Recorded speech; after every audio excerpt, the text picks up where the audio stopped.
के कारण आदमी का पानी की तरह पैसा खर्च हो रहा है। दिखावा प्रदर्शन के कारण भाइयों बहनों बरसों बरस की साधना, जब तक भाइयों बहनों दिखावे के कारण ये साधना से सिद्धि नहीं मिल पा रही है, ये अध्यात्म खरा सौदा है।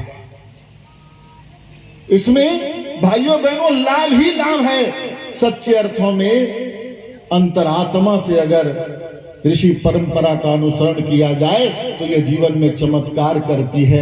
हम चंदन का वंदन कर सकें, अभिनंदन कर सकें और चंदन का लाभ ले सकें, अध्यात्म का लाभ ले सकें। इसी कामना के साथ आज अभी इस समय आपको हम रोली चंदन नहीं दे पाएंगे।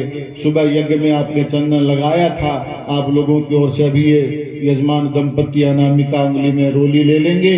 आप लोग अपनी मातृभूमि की मिट्टी को, चंदन सी देश की माटी, तपोभूमि हर ग्राम है, ये ऋषियों की भूमि, महापुरुषों की भूमि, अपनी मातृभूमि को अनामिका उंगली में ले लें और आंख के सामने रखें और इसे देखते हुए सभी भाई बहन दोहराएंगे जो सूत्र यहाँ से बोला जाता है।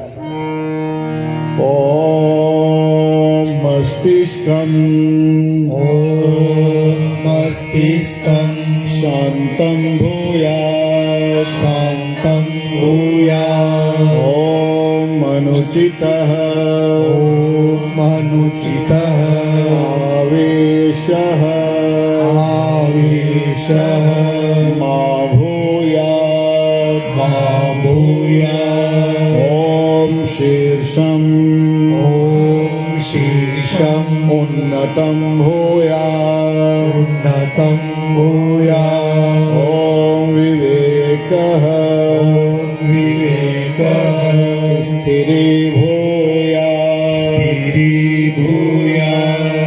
ओम भूर्भुवः स्वः तत्सवितुर्वरेण्यं भर्गो देवस्य धीमहि धियो यो नः प्रचोदयात्। संकल्प सूत्र का उद्देश्य बहुत बड़ा होना चाहिए। समान जीवन का उद्देश्य नहीं होना चाहिए। साधारण मानव जीवन का उद्देश्य नहीं होना चाहिए कि हम कमाएं, खाएं और प्रजनन करें, परिवार बढ़ाएं और मर जाएं। इसके लिए मनुष्य जीवन को नहीं जीना चाहिए। मनुष्य जीवन का एक बड़ा उद्देश्य होना चाहिए भाइयों का, बड़ा उद्देश्य होना चाहिए। उस उद्देश्य के साथ कही जा रही है। कुछ सूत्र यहाँ से बताए जाएंगे युग ऋषि के द्वारा जो बताया गया है। अगर उसको अपने जीवन में हम लोग आत्मसात कर लें तो ये जीवन भाइयों बहनों समान जीवन नहीं रह जाएगा, ये साधारण जीवन नहीं रह जाएगा और साधारण जीवन बनता हुआ चला जाएगा। महान उद्देश्य को हम प्राप्त करते हुए चले जाएगा। बोले गायत्री माता की जय। कहते हैं भगवान मनुष्य को जीवन से जोड़ने के बाद भगवान अपना काम करा लेते हैं, अपना सहयोगी और सहचर बना लेते हैं। कुछ ऐसे उद्देश्य हैं जिसको अपनाने के बाद हम भगवान के सहयोगी और सहचर बन जाते हैं। भगवान के काम में मानव हाथ बटाने लगता है। मनुष्य को परमात्मा ने अपनी समस्त विभूतियां प्रसन्नता पूर्वक प्रदान की है। अपनी विभूति जितनी भगवान में भाइयों बहनों विभूतियां हैं, सामर्थ्य है, शक्ति है, जितना भी भगवान में ताकत है, भगवान की क्या ताकत है हम सब लोग जानते हैं। उनके बिना एक पत्ता भी कहते हैं हिलता नहीं है। वो सारी सामर्थ्य जो विभूति परमात्मा में है वो सब बीज रूप में भगवान ने मनुष्य को प्रदान किया है। और इसलिए प्रदान किया है कि सृष्टि संचालन में वो सहयोग कर सके। ये जो सृष्टि है, जो ब्रह्मांड है, इस सृष्टि के संचालन में सहयोग कर, सृष्टि संचालन में सहयोग क्यों नहीं करता है?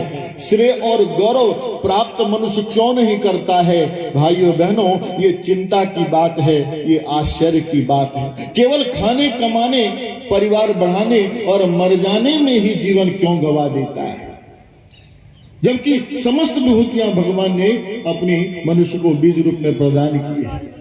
फिर क्यों नहीं सृष्टि संचालन में भगवान का सहयोग करता है? अगर सृष्टि संचालन में भगवान का मनुष्य सहयोग करे तो कहते हैं वो श्रेय और गौरव को प्राप्त करेगा और सच्चे अच्छे उत्तराधिकारी के रूप में वो प्रतिष्ठित होगा। और उत्तराधिकारी जैसे राजा का जो राजकुमार होता है वो राजा की गद्दी पर जाकर बैठता है, वैसे ही मनुष्य भगवान की गद्दी पर जाकर के बैठ जाएगा।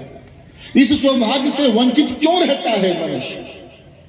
तो कहा गया है कि भगवान अपनी समस्त विभूतियां देते तो जरूर हैं, सृष्टि संचालन में कर सकने के सहयोग कर सकने के योग्य बनाया तो जरूर है, लेकिन उसके बाद भी अपने सहयोगी सहचर को भगवान स्वयं चुनते हैं।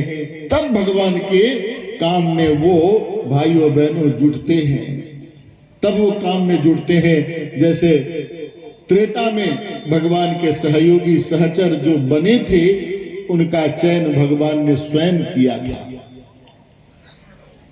जो द्वापर में भगवान के सहयोगी और सहचर बने थे भाइयों बहनों, उनका भगवान ने स्वयं चयन किया था।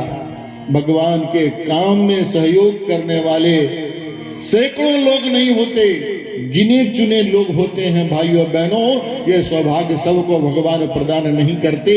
कहते हैं भारत माता ने भी अपनी आजादी के लिए बहुत सारे लोगों को नहीं चुना था, कुछ लोगों को ही चुना था। इस युग में भी, इस कलयुग में भी भाइयों बहनों भगवान ने चुना है सतयुग के लिए कुछ लोगों को।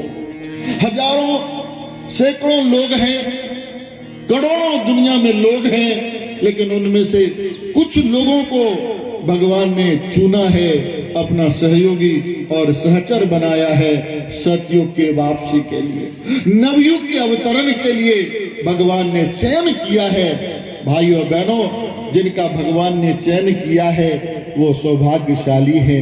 भगवान का संदेश सबके लिए है, लेकिन ये सौभाग्य किनको प्राप्त होगा ये भगवान ही जानते हैं, ये हम और आप जानते नहीं हैं।